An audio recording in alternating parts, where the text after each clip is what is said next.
Hola a todos, bienvenidos a Desmontando la Flor de Jade, bienvenidos patrocinadores, bienvenidos lectores. Hoy vamos a enfocarnos en el capítulo En las raíces de la historia, en el cual nos presentan a Sauron. Hola Jesús. Hola Estela, ¿qué tal?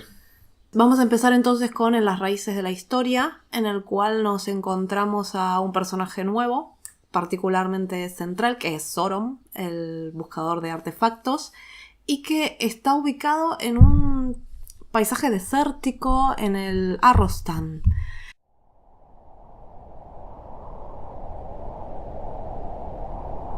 Nadie sabía exactamente dónde se levantaba aquella excavación. El árido Arrostan es insondable en su vacío, un punto insignificante en aquel asolado océano de arenas interminables. Un lugar que, incluso conociendo el punto exacto, resultaba improbable de hallar. Aquellos jinetes lo habían hecho, pero sabían a la perfección que su éxito tenía grandes aliados a su favor.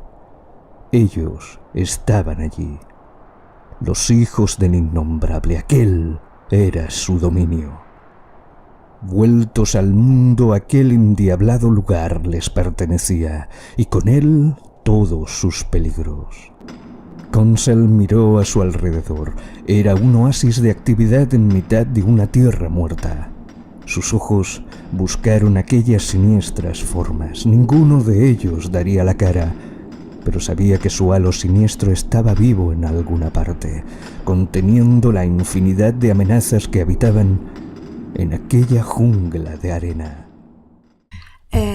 Contanos un poquito de esta zona, cómo la ubicas en el mapa, cómo podemos relacionarla por ahí con algún paisaje nuestro. ¿En qué pensaste cuando hiciste esto? Bueno, en la geografía del mundo de Flor de Jade, en el mundo conocido, cuando se hace necesario establecer unos límites geográficos, yo quería un lugar especialmente hostil. Me gustaban mucho las ideas de los viejos cartógrafos, de esos lugares tan hostiles, tan grandes, ¿no? que llegaban a perderse, en el que a la hora de dibujar los mapas los dibujaban sin fin. Yo en el mundo conocido establezco 4 grandes fronteras, que son fronteras naturales. Es decir, son fronteras cuyas características, cuyas connotaciones han hecho que en el nivel tecnológico en el que están las civilizaciones del mundo conocido no han sido capaces de superarlo, ¿no? Estos límites son, por el norte, una gran cordillera de glaciares, no necesariamente el polo. Es decir, podríamos estar hablando de que si nosotros hiciéramos en nuestro mapa terráqueo un corte y pusiéramos al Himalaya en el norte, pues igual no hay, para nosotros sería un norte tremendamente montañoso, lleno de una climatología, una orografía terrible, pero no es el Polo Norte, es decir, no es necesariamente... Hay algo más allá, probablemente. Exacto, hay algo más allá en todos en las 4 coordenadas. Es decir, el fragmento del mundo conocido lo llaman mundo conocido porque son perfectamente conscientes de que hay más. ¿no? Es decir, no se ha conseguido superar la frontera de los glaciares. No tanto por la altitud de la cornisa, que es, imaginamos, ¿no? Un gran Himalaya cubriendo toda la parte norte del Aichter, de la península del Aichter, sino por lo hostil. Sino por las temperaturas y porque probablemente la extensión es amplia, ¿no? Ese territorio se amplía. Y bueno, lo que suele pasar, es decir, no hay necesidad, no hay tecnología igual, ¿no? Para superarlo, pero tampoco necesidad, tampoco hay un empeño, diríamos, de los estados o de tal. Eso hacia el norte. Hacia el este y el oeste es el mar. Básicamente una gran zona de mar. Además, entiendo que es un mar peliagudo, peligroso. Nunca he querido incidir en este tipo de cosas, pero probablemente las mareas fueran incluso más fuertes. Tenemos muchos más elementos orbitando alrededor de lo que sería el planeta donde se ubica el mundo conocido, que probablemente afectarían a las mareas. Yo siempre he planteado algo así, ¿no? Probablemente las mareas internas del Gran Azur son violentas, igual pasa como con la exploración del Pacífico. Es decir, no hay tecnología y si no hay un punto de abastecimiento en mitad de ese gran océano, lo hace más difícil. Es difícil. Sin contar, evidentemente, con criaturas, con tal, ¿no? El más allá hay monstruos. El más allá hay monstruos que siempre me fascinó, ¿no? Esa idea. Sean reales o no, ¿no? Y hacia el sur, la idea es un gran continente desértico. Un gran continente desértico, Larrostan, que mi imaginario pudo ser escenario en un pasado muy remoto, probablemente de algún tipo de civilización y tal. No lo tengo totalmente definido, pero me gusta la idea de... A mí me vino a la mente Egipto. Sí, sería, de hecho... un paisaje de dunas. Sí. De hecho, la zona rocosa está por la zona de la costa normalmente. Y todo el interior es un gran desierto. También soy andaluz y tenemos el Sahara, que pasa por ser el desierto más extenso del planeta a 2 pasos. Sé cuáles son las influencias de tener una masa desértica tan cerca allí.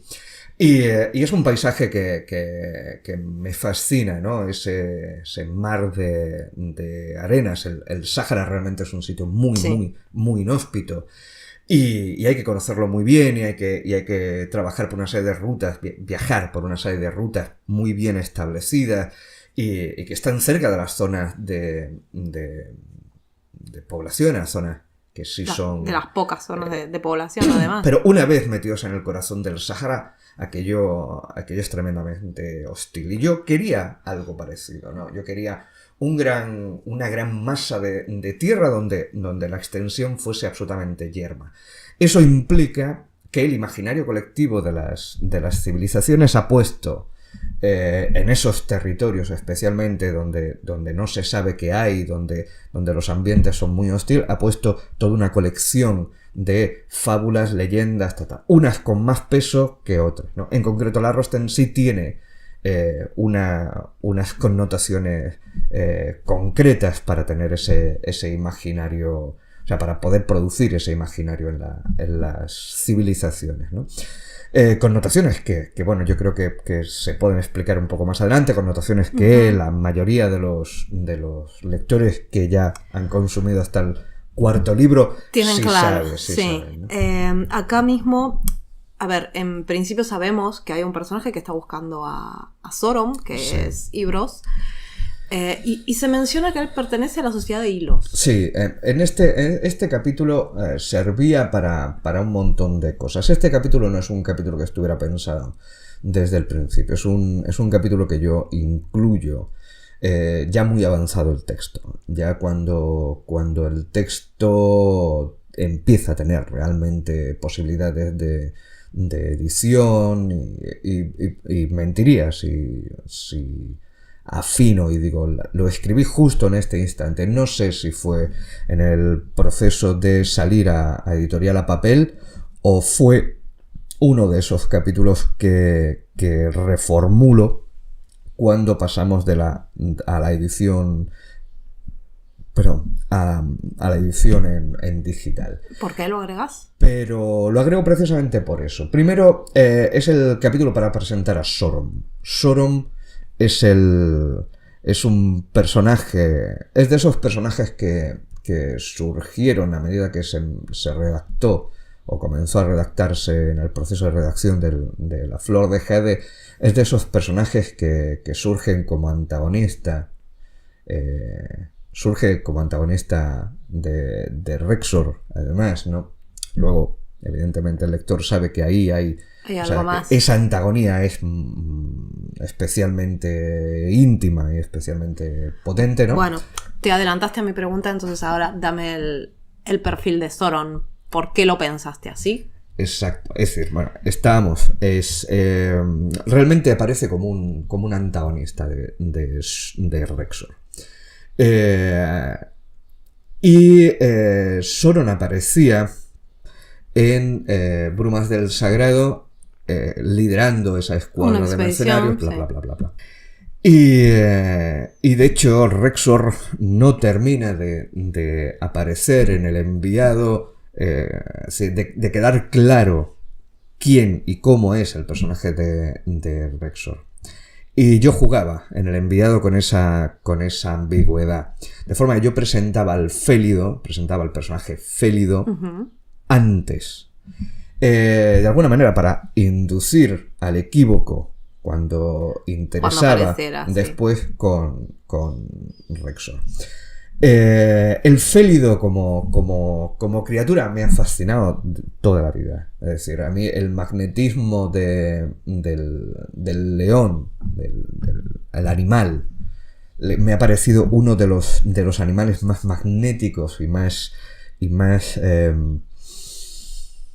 inspiradores. Y no solamente yo, es decir, la figura del león queda recogida en una cantidad enorme de culturas como sí, algo que siempre tiene básicamente las mismas características. Es sinónimo de majestad, de poder, de fiereza, de fuerza, de belleza, de potencia. Es decir, es una criatura que al ser humano le impone, ¿no? Cuando yo diseñé de alguna manera, es decir, cuando yo imaginé lo que iba a ser el félido, no había muchas referencias. Las había. Yo creo que el personaje más evidente me estoy remontando a hace mucho tiempo, a mi niñez casi, ¿no? Que queda ahí en mi cabeza y que será un poco la chispa para el félido, tal cual yo lo tenía planteado. Es un personaje que además nunca recordé cómo se llamaba ni tal.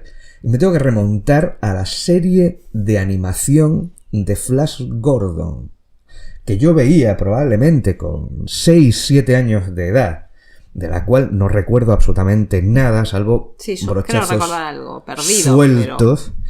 Y aparece un personaje que no recuerdo, creo que era de los héroes, ¿no? Que era básicamente un león erguido a dos patas, es decir, un león antropomorfo. Esa imagen se quedó aquí. Esa imagen se completaría con la aparición, con un papel emblemático de Ron Perlman en una serie también emblemática que fue La Bella y la Bestia. Ese personaje y esa serie me hizo ver que no quedaba, porque una cosa es una animación en la que todo queda muy chulo, ¿no? Y muy tal. No quedaba agresivo, no quedaba en rollo vivisección, ¿no? Un cortapega, en plan, un señor con una cabeza de animal y tal, no quedaba raro, ¿no? Podría haber perfectamente un ser que tuviera rasgos similares, no idénticos, ¿no? Pero similares, muy felinos, y quedar bien, aparecer bien. Esa serie entró, diríamos, en el cuerpo de influencias de Flor de Jade justo cuando entra también el universo del rol o estando ahí. Entonces, bueno, se mezcla. Y Rexor en concreto sí es un personaje que aparece en nuestras partidas de rol. Es decir, un personaje como tal, es decir, como un hombre león y tal. Y eso que en ninguno de los juegos en los que jugamos se podía uno hacer un hombre león. Fue una criatura que nosotros creamos con las reglas y tal, y adaptamos esa. Luego, afortunadamente, han han empezado a aparecer otros sí. félidos, ¿no? Otros catfalls, como le dicen los ingleses, ¿no? Ahora es un animal que está muy relacionado con la ferocidad, con la fiereza, y no sé si es deliberado lo que haces con ellos. Sí. Los dos son eruditos importantísimos. Absolutamente deliberado. Es decir, un personaje con las capacidades físicas de los félidos, que son criaturas muy muy altas, muy muy grandes, muy pesadas, son de hecho formidables y extraordinarios guerreros. Yo planteo que el félido no es una raza dominante, son razas que están asociadas precisamente a los desiertos y tal. Sería una mezcla, diríamos, la cultura que tendrían los félidos sería una mezcla entre la árabe, la india, un poco algo así, ¿no? Pero no son una raza muy, muy numerosa ni muy evidente, ni ellos salen especialmente de sus áreas de dominio.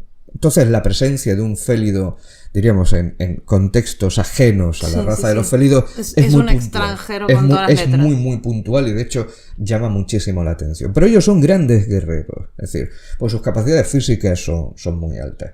Y yo quería justo lo contrario. Yo quería no hacer guerreros a estos personajes que van a aparecer de esta raza, justo por eso, ¿no? Para chocar la potencia física, la aureola. De todas formas, me parecía raro, y me sigue pareciendo raro, un personaje de mayor magnetismo, un personaje como Sorom o como Rexor, que son hombres del saber, del conocimiento, claro. Hombres de letras, ¿no?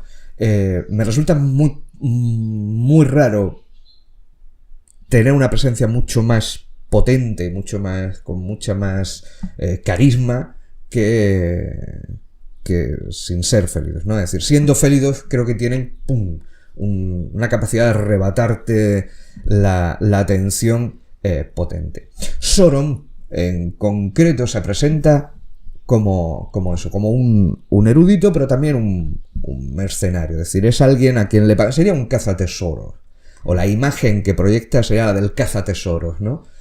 Cazatesoros, de hecho, además, tal cual el mundo norteamericano lo plantea, ¿no?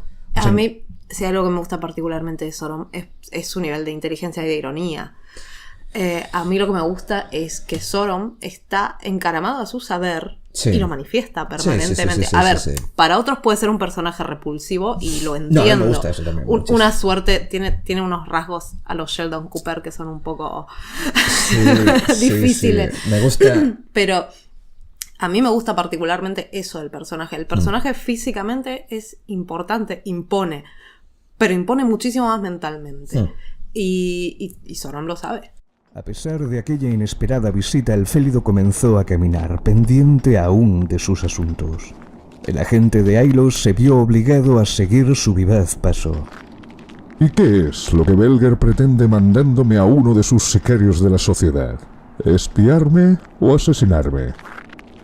No estoy aquí para ninguna de esas cuestiones, maese, añadió aquel, admirando el sarcasmo del codiciado Leónida.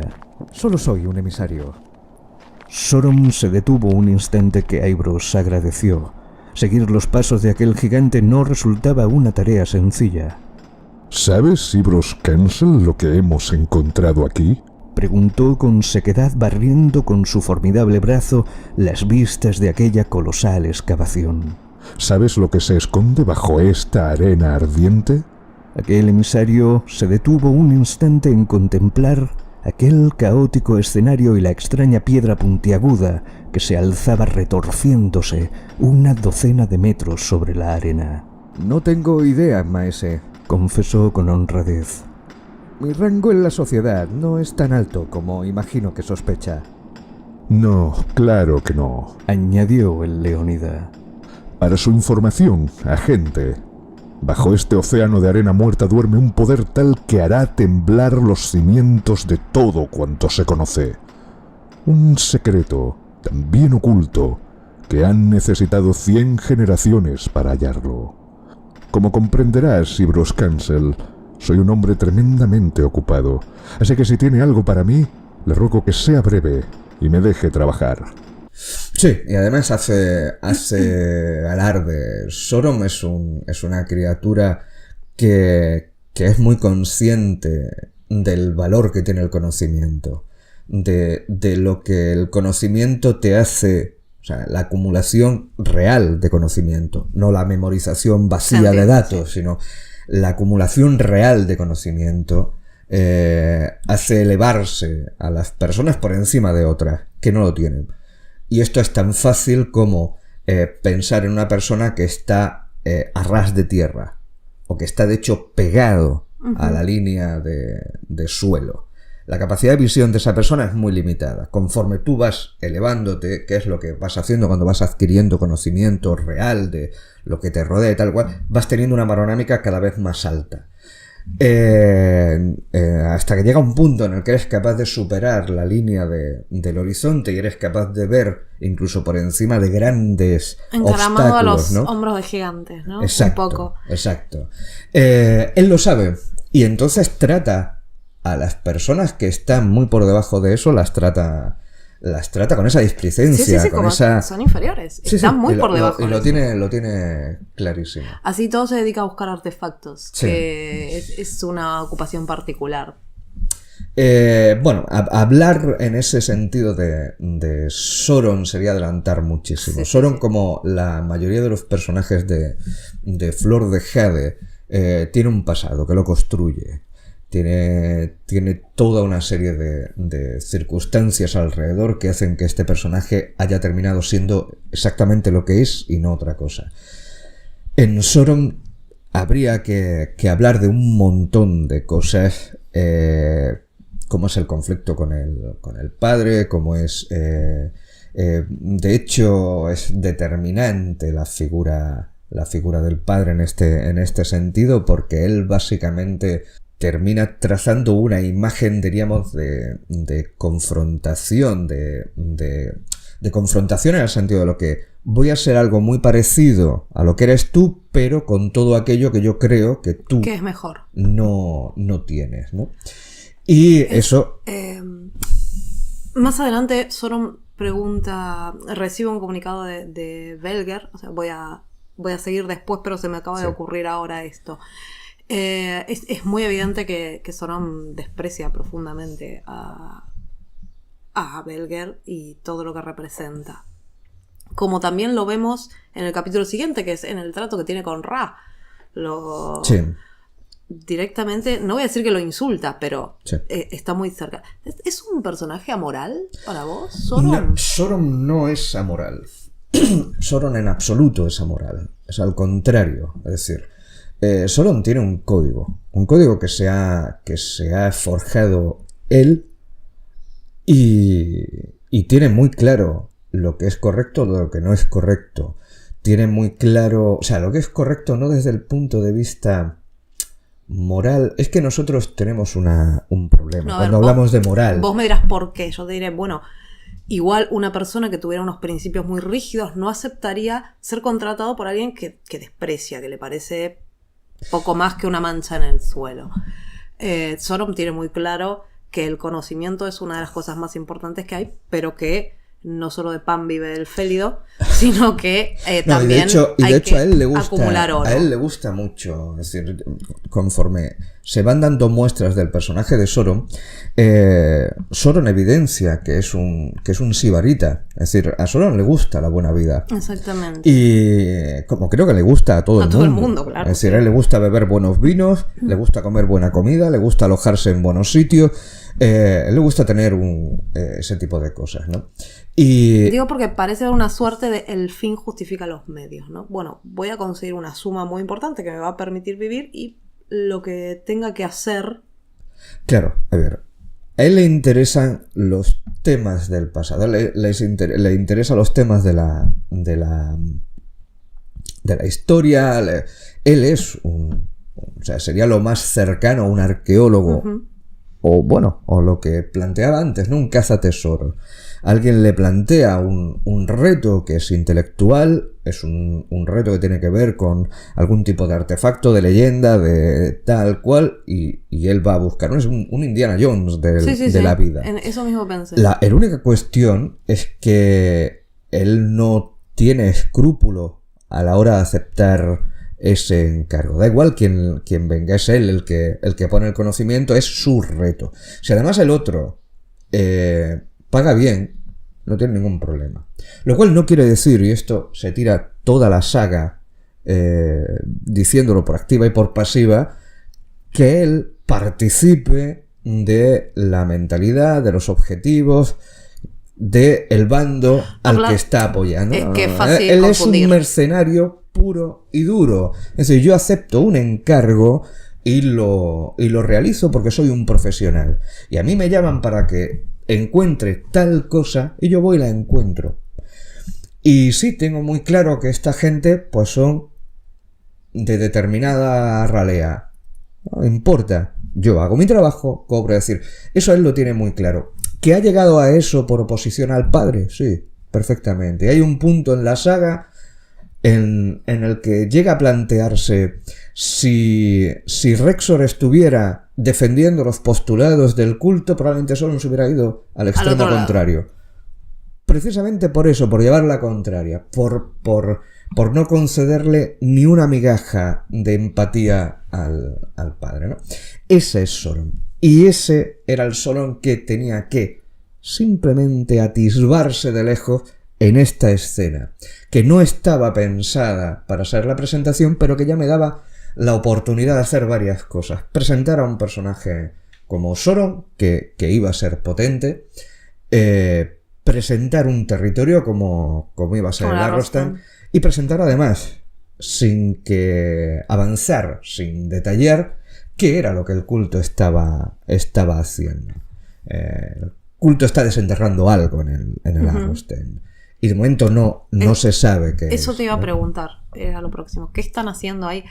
Pero antes te pregunté por la sociedad de Hilos o de Ailos, como quieras. Sí, es cierto. Si querés. Sí, no hay ningún problema.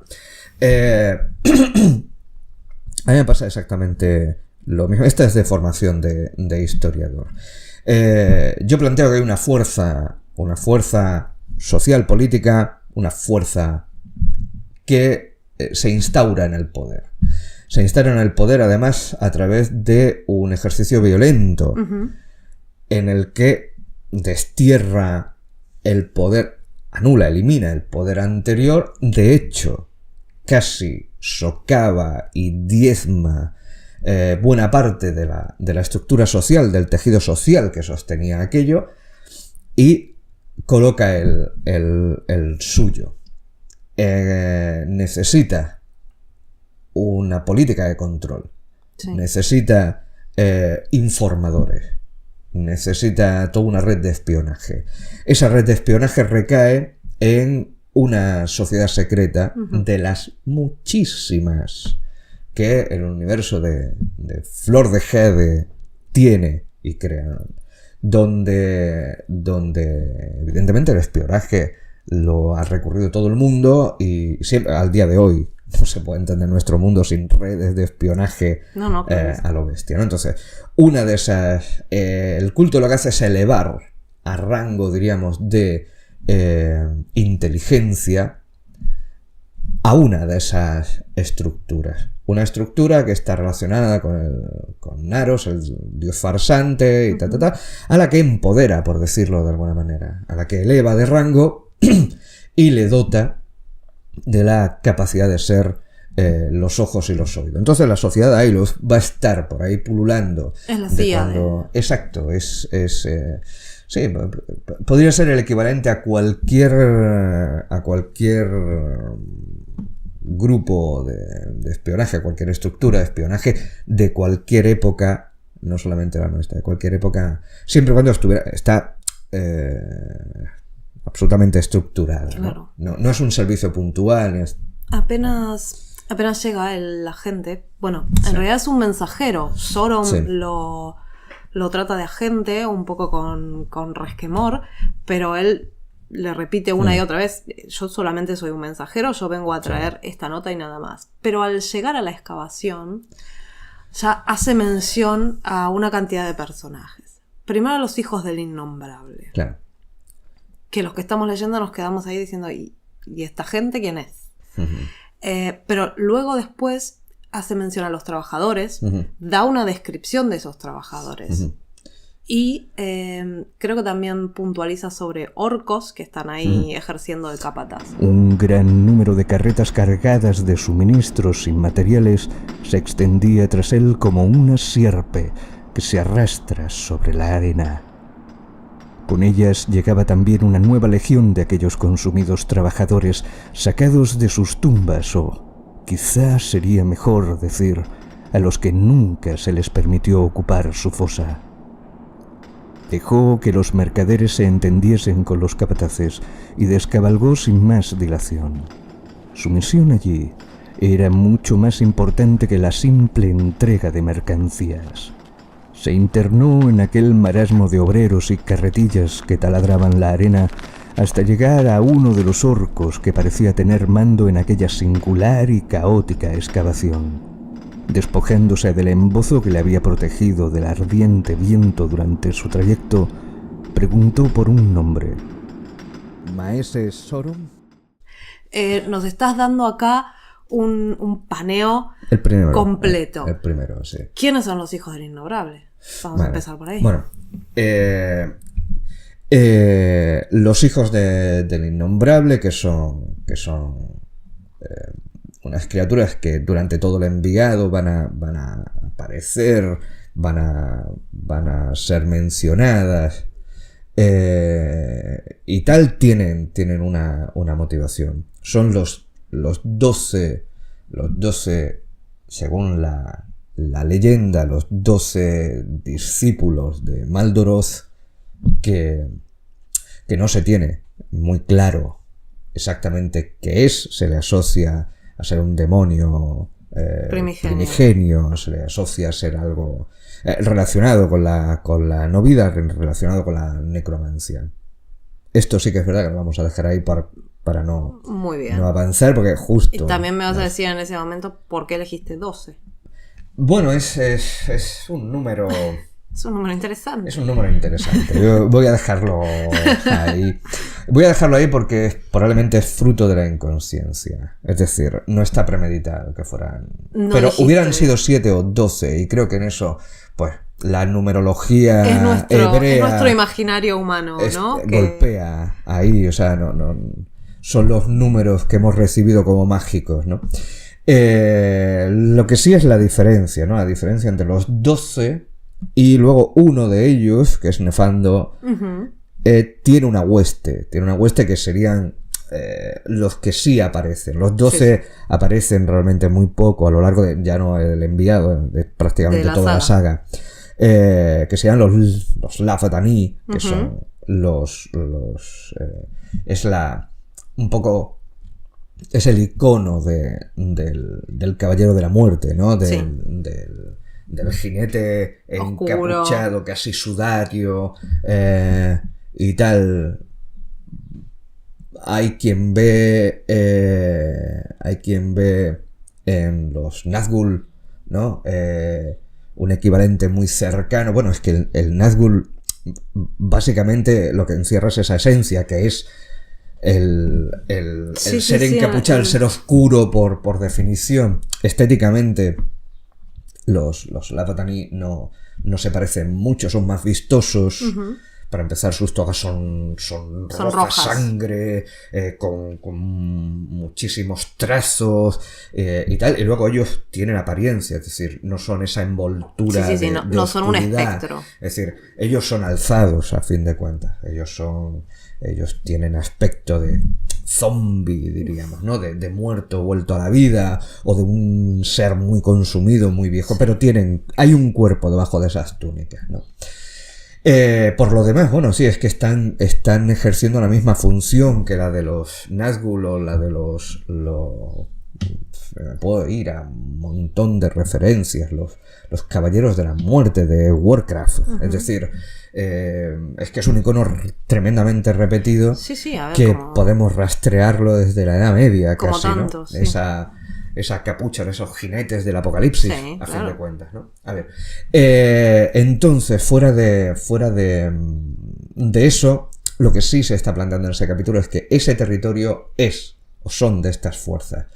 Y que de alguna manera el culto está relacionado, pero no es exactamente el total responsable o el controlador total de aquello. Luego están los desecados, los orcos, que ya han aparecido. O sea, el lector ya sabe que pululan orcos por ahí.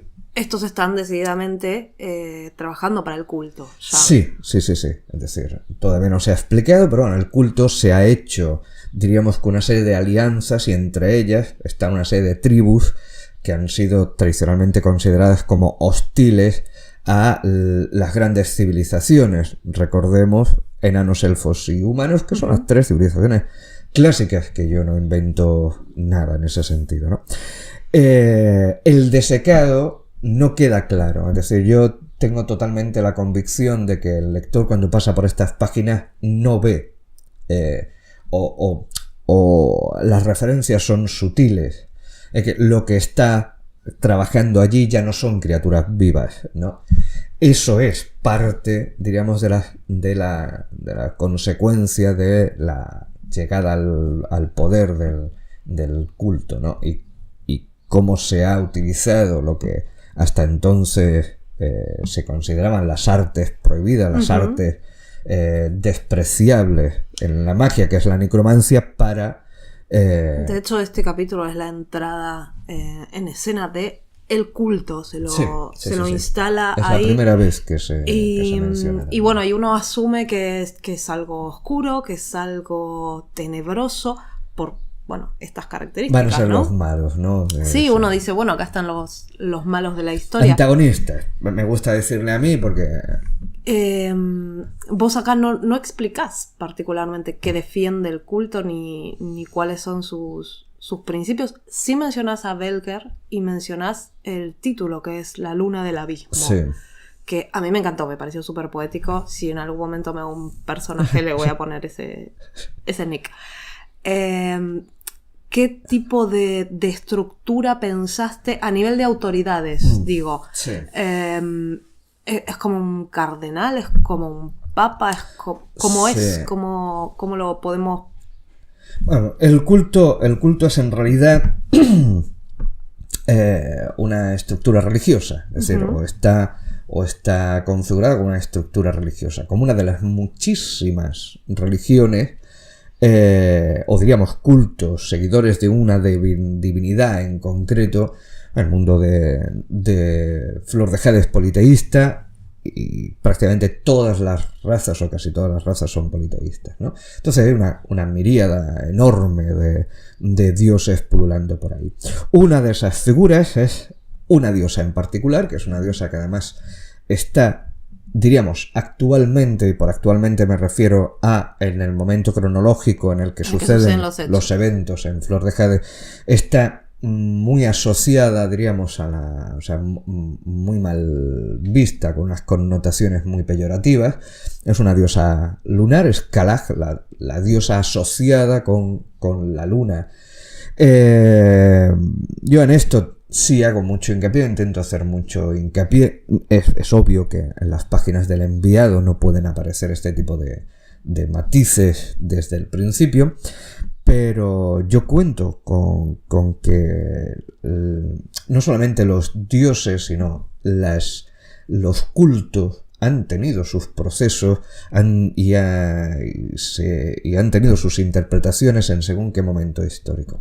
Kala probablemente es una diosa que su origen probablemente está en la cultura élfica, en algún tipo de diosa menor de la cultura élfica, que cuando los humanos se consiguen desembarazarse, diríamos, de esa gran hegemonía élfica, y el mundo élfico se va poco a poco apagando, el humano básicamente construye su cultura por influencia de la élfica. De la misma manera que todo el occidente europeo construye su identidad a través de Grecia y Roma. Sí. ¿No? Es decir, para los humanos de Flor de Jade, para los humanos de Arminia y del imperio, o lo que terminaría siendo el imperio humano, la influencia élfica es de un peso capital. El 80% de lo que tienen o es directamente un robo de lo élfico o es una adaptación y una versión desde los patrones, diríamos, mentales de los humanos de algo que ya existía en el mundo élfico. Kala probablemente se define en el mundo humano como diosa humana y termina teniendo las connotaciones de oscuridad lunar. Es una diosa al femenina. asociársela ¿no? con la luna, uno automáticamente piensa en la noche, en lo oscuro, en las tinieblas. Es decir, y teniendo en cuenta, esto es bastante complejo, o sea, aquí se me puede alargar esto bastante, ¿no? Es decir, como una divinidad, diríamos, puede llegar a tener diferentes matices dependiendo de la cultura que la adapte o de la cultura que la reciba quiere decir que la observe desde fuera. Uh-huh. Y no solamente hace falta que mencionemos una divinidad, podemos ir a cualquier rasgo cultural. No es lo mismo la explicación que la cultura da de ese rasgo cultural que la explicación que una cultura ajena da de lo que observa de ese rasgo cultural. Porque aquí es donde está la parte interesante y a mí es la parte que me gustaba meter en un libro de fantasía, ¿por qué no? El culto de Kala, diríamos que es una radicalización de un culto que tiene sus motivaciones, serían un poco los ISIS. Claro, una suerte de fanáticos. Exacto, es decir, es una corte que podrían ser los ISIS, pero que me puedo ir a grupos todos absolutamente... todos las tienen. O sea, tanto cristianos como católicos, cristianos ya sean ortodoxos o tal, católicos, el islam o casi cualquier otra religión. Es decir, estos ultras, este grupo... consigue, en algún momento de su propia estructura, consigue liderar todo el culto. Y son ellos los que plantean esa vuelta al nuevo orden, a un orden en el que ellos plantean que los agravios del pasado, es decir,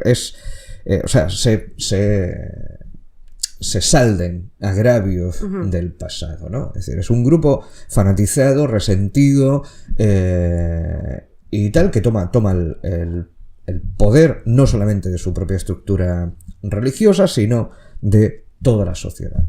Si nos ponemos en un punto muy actual, es como si el ISIS consiguiera derrumbar Occidente, ¿no? Es decir, sería absolutamente injusto decir que el ISIS es el mundo musulmán. No.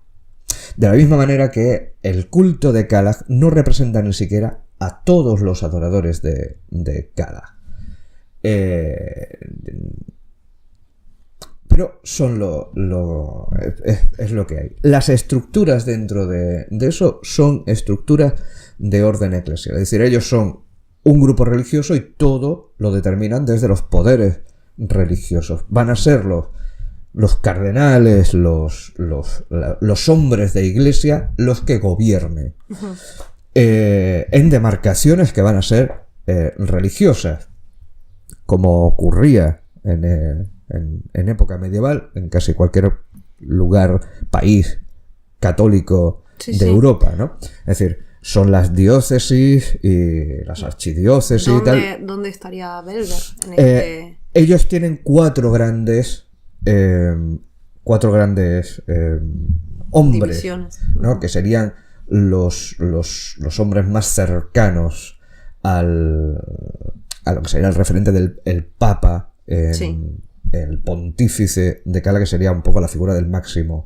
Son cuatro. Los cuatro están organizados también por zonas geográficas. Uh-huh. Están organizados por norte, sur, este y oeste. Algorand, Zolayam, Dartalag y Nuandi. estos 4 puntos cardinales ellos lo establecen con metáfora, ¿no? Uh-huh. El trono es el norte, el abismo es el sur. Es decir, tal cual, Belger es el que se pone en contacto con Sauron porque él es la máxima autoridad del sur, prácticamente en la mitad sur de la antigua Arminia, lo que implica que el Arrostein, que está todavía más al sur, es su jurisdicción, digamos. Sería naturalmente jurisdicción de él. Por eso él también va a aparecer como máximo representante en todo lo que afecta a otro lugar emblemático en la saga, que va a ser las bocas del Dar, que están absolutamente al sur. Esa es su jurisdicción. Esa es su jurisdicción y por eso es él el que se pone en contacto con... Acá es donde por primera vez escuchamos sobre el advenimiento también. En la nota que le manda Belger a Sauron y le dice, bueno, justamente que deje la excavación, que tiene que ponerse a buscar, porque se ven las señales del advenimiento, hay que buscarlo. ¿Qué pasa con esto? ¿Esto es tu excusa para que después te puedas extender? ¿Es el motivo para sacar a Sauron de ahí porque lo necesitabas en otro lugar? Sí. Bueno, el capítulo, al haber estado, o sea, al haber sido ubicado en un punto concreto, yo ya sabía lo que iba a pasar. Es decir, yo ya sabía que Sauron tenía que estar fuera en otro lugar, es decir, tenía que estar buscando al enviado. Me daba además la excusa para poder contar el flashback de la toma del sagrado, que es el capítulo que ahora viene. Se presenta Iriel y Orion en concreto, ¿no? Y Ra y una serie de elementos, ¿no? Me da esa excusa, pero yo quería plantear a Sauron en el lugar en el que está actualmente, no 20 años antes o 25 años antes, sino dónde estaba. Y está dirigiendo las excavaciones del Arrostan para el culto. Buscando algo que no buscando algo que bueno, que la gente sí sabe, sí, claro, básicamente lo que es. Están buscando la tumba de Maldoroth, la mítica tumba de Maldoroth. Y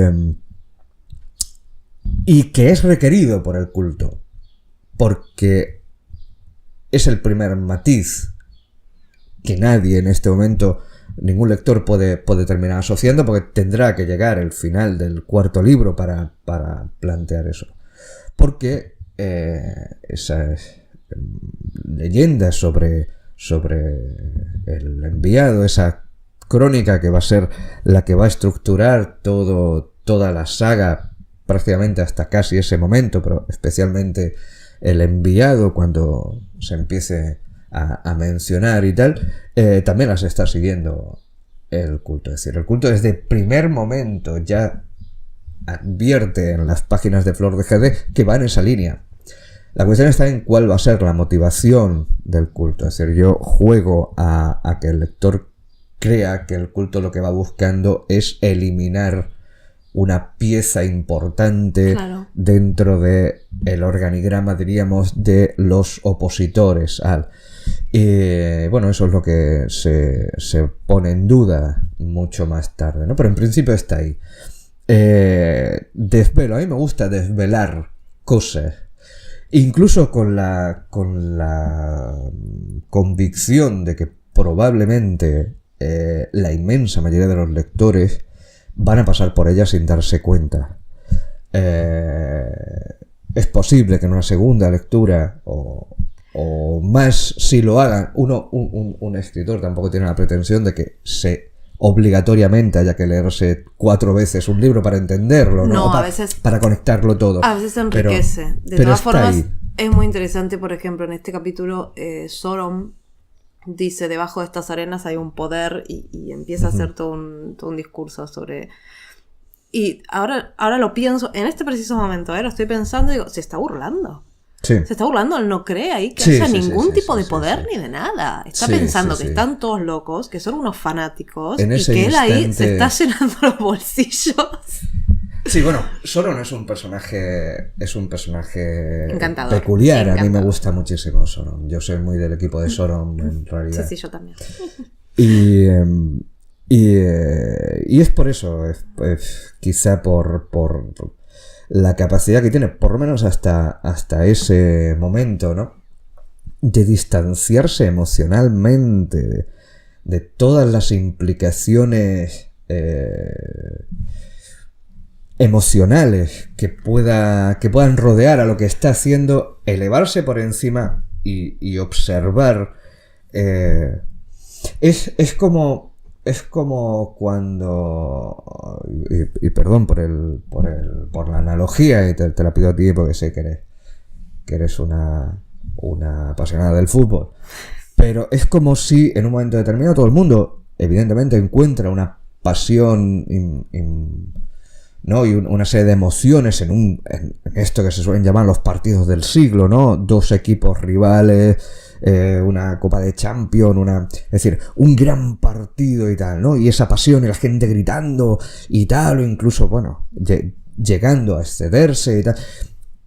Si uno es capaz de hacer así y irse hacia atrás, y darse cuenta de que hay... fútbol, puede ser fútbol americano también, o tal, que tiene unas connotaciones, ¿no? Dices, son una banda de multimillonarios en calzón corto dándole patadas a un cuero. Y esto está moviendo tal cantidad de emociones, de intereses, es decir, que llega a ser un poco abrumador esto, ¿no? Y ridículo. Ahora, Soron recibe un mensaje en el que se le dice que se han percibido las señales del advenimiento. Uh-huh. Evidentemente Soron tiene muy claro de qué hablan y hacia dónde se dirige esa búsqueda. Sí, si te soy totalmente honesto, no sé cuánto sabe Soron de ese detalle en concreto, ¿no? de esa parcela de información concreta. Soron está muy puesto o sea, tiene mucha información. Es un colaborador de lujo, diríamos, del culto. Entonces, lo han requerido para cuestiones que probablemente no son de dominio público. Por lo tanto, es más que probable que Soron esté informado. ¿Hasta qué nivel? Bueno, no es algo que en sí sea prioritario a la hora de enfocar la historia o el personaje. Probablemente sabe lo suficiente como para entender ese mensaje correctamente. Uh-huh. Puede ser que ese mensaje fuera el primero de una serie. Es decir, eso es irrelevante. La cuestión es que eso es lo que de alguna manera le motiva a salir. Lo que le motiva a salir de una zona en la que además él es la persona que está dirigiendo esa está a cargo de la excavación. Que está a cargo de eso. Tiene que ser algo lo suficientemente relevante y tiene que poner un punto por encima, ¿no? De motivación aparte. Te iba a decir, si nos vamos al final, la motivación es un montón de oro. Un montón de oro, que yo no quiero en ese particular esconderlo. Es decir, el dinero es lo más motivador casi para la inmensa mayoría de las personas. Claro. Es decir, hace a las personas hacer o dejar de hacer cosas de una manera, o sea, casi como ninguna otra motivación, ¿no?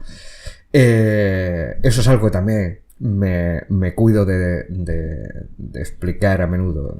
El culto de Kal ha tenido tradicionalmente fama de ser un buen pagador, de ser un pagador generoso. Y es probablemente por ese motivo por el que Soron está haciendo ese tipo de cosas y de actividades, ¿no? Es decir, pagan bien y punto. Pero además hay un componente intelectual de reto también para él, ¿no? Y esto nos va a servir, evidentemente, para conectar con los eventos y las escenas que van a suceder a partir de ahora. Es la manera, este capítulo tiene como principal objetivo el dar el trampolín a Sauron, al personaje de Sauron. Está muy en función de que el lector empiece a conocer a este personaje. Un personaje que probablemente va a colocar en el grupo de los antagonistas casi desde primera hora, que yo además facilito que eso sea así, porque, como te decía, en Enviado especialmente, pero casi hasta el tercer libro, la idea es de estructurar la historia desde un maniqueísmo evidente, muy claro, sí. evidente para... Primero por tradición, es decir, las historias que hemos consumido toda la vida se han manejado en esas claves, y segundo por intención, porque solamente construyendo una historia con esas claves puedes desmontar. Es decir, no, tú puedes sacar al lector de allí, pero previamente tienes que haberlo instalado allí. Claro, claro. Si no le das un espacio no hay de dónde sacarlo. Y bueno, esa sí fue mi motivación. Igual, si me preguntan si hubiera enfocado directamente Flor de Jade directamente en una ruptura de maniqueísmo y tal, bueno, igual era para haber empezado a escribir esa historia con 30 o 35 años, no con 17 como empecé, ¿no? Y para los 35 haber tenido ya más de la mitad del peso del trabajo hecho no tiene sentido. Igual si la volviese a escribir, igual entraba ya directamente en una posición de ruptura, igual no, igual yo insisto, yo quería una historia que un ama de casa en Colombia o un abogado en Barcelona pudiera entender perfectamente. No necesitara haber sido un lector de fantasía. Que el lector de fantasía evidentemente encontrara aquello que hacía del género el que género, reconoce, ¿no? claro. Es decir, yo quería escribir fantasía épica, no quería reinventar nada, yo quería escribir fantasía épica.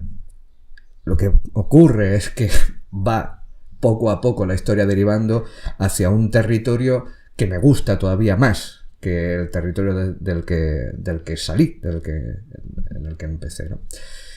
Y bueno, aquí dejamos a Sauron claramente convencido por el oro, y en el próximo capítulo ya lo vamos a volver a encontrar, pero 22 años antes. 22. Así que en realidad avanzamos para irnos todavía más para atrás. Hacia atrás. Muchas gracias, esperamos que les haya gustado y nos vemos en el próximo Desmontando la Flor de Jade. Hasta luego, muchísimas gracias.